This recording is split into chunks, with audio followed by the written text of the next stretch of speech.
Hey everybody, Jason here with Kirk Giordano Plastering. Now I know we've been gone for a while and we haven't had any new content for you guys to watch, and that's been my fault. It's been a very wet and cold winter here in the Bay Area, and so I took some time off. And with me gone, there was nobody to hold the camera or make the videos for my dad if someone else did. Thankfully today, I have Madeline holding the camera. So now that I'm back, I wanted to hit the ground running and get you guys some new content to watch. Today we're doing a kind of a cool repair job. We are fixing the stucco around this newly installed deck. And now why is it a newly installed deck? Because this house is about 50 years old. When they installed a deck the first time, it leaked. They didn't do it right. Luckily today we're here to correct all those things, do it right so that this deck can last a long time. Hopefully 50, 80, 100 years, who knows. Couple things that I want to go over with it and tell you guys. We're at the bottom, since that's what you do when you're waterproofing something. You start at the bottom. So first off, you'll notice this straight line here on this piece. These folks saw cut it. Now that's not a big problem if you do a couple of things right. First off, you always have to break it out. You can't stucco to something with no wire, and you can't stucco to a straight edge. That will almost always lead to a perimeter crack. Plus, if you notice here, they don't have any paper. So what we have to do is do a little exploration. Break out a couple inches, see if we can get good paper, see if there's any areas where the leaks were coming in, although we're pretty confident it was in the old deck. And so that's what we have to do first. Now when you're doing that sort of breakout, you want to make sure you use something like this. A roto hammer, a Bosch. This one's a Bosch, every company makes one. I could sit there with a big hammer, this is a lather's hammer, not a sledge, but I could get a sledge, try to break that out. Now if I do that, if the paper is good, I'm going to destroy it with the hammer. So you always want to use the proper tools to do that. Next, if that works and we don't have to, sometimes on jobs, it's better to just take this whole piece off because you can waterproof it more perfectly. I'm not sure what's going to happen on this one, but as we explore, we'll figure that out. Next, we're going to install our paper, and we've got these blocks here. Now, when I got to this job, last week, the fella didn't have these blocks installed. And the problem with that is not only is that not code, but over time your joists here can warp and twist and bend. And now they have their strong ties and everything, but most importantly it's code. You gotta have that. So we're gonna paper up to that, caulk it, and we'll show you guys that when we're doing it. Eventually we'll go on top and we'll show you a couple of things up there, but first we're gonna take care of this bottom stuff and we'll show you that too. Alright folks, I just finished my exploration and didn't bother to put the mic on and everything because I'm going to have to keep breaking out, because what I discovered was that the paper's all rotten, the staples are all rusted. Unfortunately, I have to take this whole piece off in order to be confident that I can waterproof this front area as it's necessary. There's no point in doing all this if I'm not 100% sure that I can waterproof it. Hey guys, do you think I would let Jason and Madeline have all the fun and be sitting at the local pub having a drink? No way. I love this stuff. Let me show you something, guys. After you put the paper on there, now you're not going to get anything under blocks. It's wishful thinking. They could have put a membrane first, then you go under it. Caulk this right here before we put the wire on. Use a polyurethane caulking or similar. These are polyurethane caulkings. They're nasty. Don't get them on you guys. This stuff is great, but it's not for this. It's 40-year stuff. It's not for this, guys. And while I was messing around, here's why we have the issue. Okay, the guys who did the stucco, they put paperback wire here. And then they put paperback wire over that. Guys, there's no such thing as having the paperback wire over paperback wire with wire on here. I just removed the wire and expecting it not to leak. It doesn't work that way. What you do is you yank off that wire, which I already did, and you leave just the paper. You put the new paper and yank that wire off. Now it won't leak. Anyhow, I'm putting this back together, but I thought I'd show what the problem originally was. Jay can show you the rest, guys, because I'm having fun.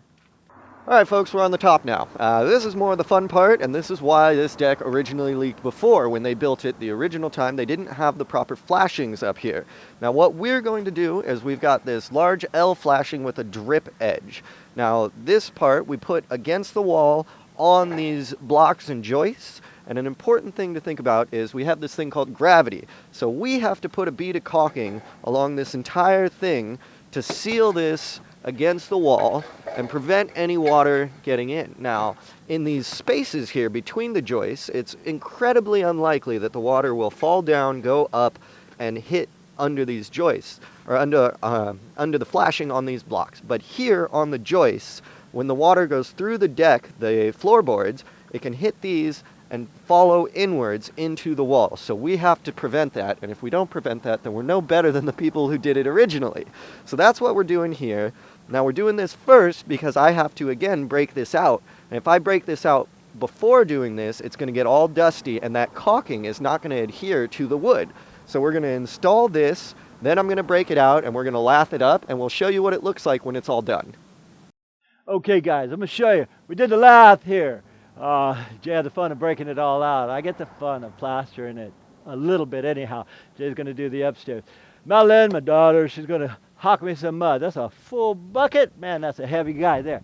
Okay, guys, just because I can, I'm going to go ahead and throw 2 coats on this. Jay got me mud with luminite in it. What the heck is luminite? It's an accelerator. That way I can do both coats while I'm here. And they do make a lot of products, guys, that you don't have to put luminite in. Say like, if you go to Home Depot, they got rapid set stucco that all you do is add water. It's kind of sticky, that stuff, but that's for you homeowners. This stuff, what I'm using here, with say luminite, it's a little bit more tricky to mix. We buy our sand and cement at the yard, and then we just add what we think we need. Now, I'm going to put a second coat right now. Boom. It's a little loose, but can Kirk make it work? You betcha. Even though I haven't been doing it as much either since Jay's been gone and my brother Lou is out with a bad foot. I took a little break too. But this is like riding a bike, guys. You never forget how to do this stuff. Now I got to come out an inch, guys. Got to come out an inch. Why an inch? Because we got to half bury these guys, and these stucco stops come out 7/8 of an inch. So I'm going to go ahead and put my second coat right here. And you guys, a better way to do this, guys, is to put your first coat on, go all the way to the end, come right back and double it up, because then it's really ready. Right now I'm just showing off. This is kind of soupy mud, but I still could make it work. All right, let me have the rest. All we're going to do, guys, is we're going to show this. Jay's actually going to go up top and finish that stuff, and I'm going to run to the house because I forgot my color coat. Fortunately, they're not too far away. All right, guys. I wanted to show you something. For those of you, I got a big trowel. You keep it wet, guys. You get it, you push it up, hold it, use your fingers, push it in, and that makes it stick. Of course, we're going an inch thick, one coat, so it does take practice. Some of you guys, if you want it easier, you say, well, gee whiz, I don't have that kind of hand-eye wrist coordination. You would use a Darby. Now this guy here is jacked up, but slobbers all over it, so it'll tear it down. You don't want the sides full of crap, guys. Okay, now it's wet. So here's an easy way for you folks who are just learning. You take the Darby, and the same thing, you push it up, hit it, use your fingers and come down. Watch this, guys. This gives you a clean top. Fingers, just pull it down. And this is kind of wet, but again, the same principle applies. If you need more time for it, leave it alone. Let it get a little stiffer. And that's all we're doing, guys. We're just pushing it up and making it true, plumb, and level. I love doing this, and would you believe they even pay me to do this? What a country. Anyway, guys, when we finish with the texture, we'll just show you that too.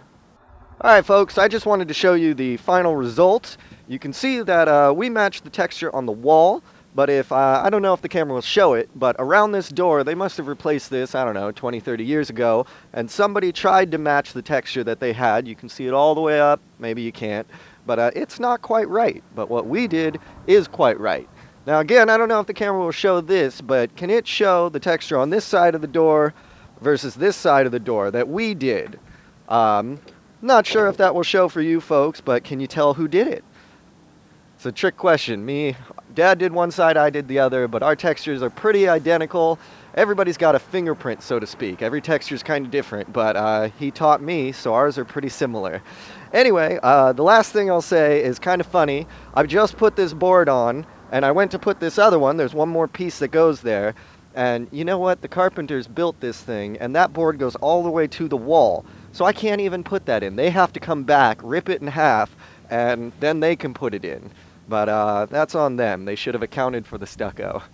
All right, guys, we show you how to do it. We have like 800 videos to show you guys how to do it. So save the dough. Keep it in your pocket. Go on vacation with it. Anyway, from the three of us, the Giordanos, we thank you for watching, and as usual, We'll see you on the next one.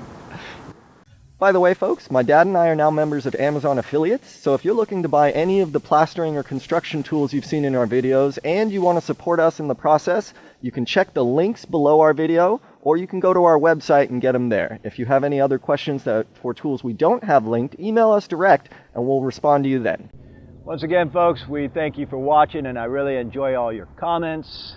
If you guys like this video, please click the like button down below, and also if you enjoy what we do, subscribe to our channel so we can keep making these videos for you. My name is Kirk. And Jay. We thank you for watching, and from the entire Giordano family, we'll see you on the next one.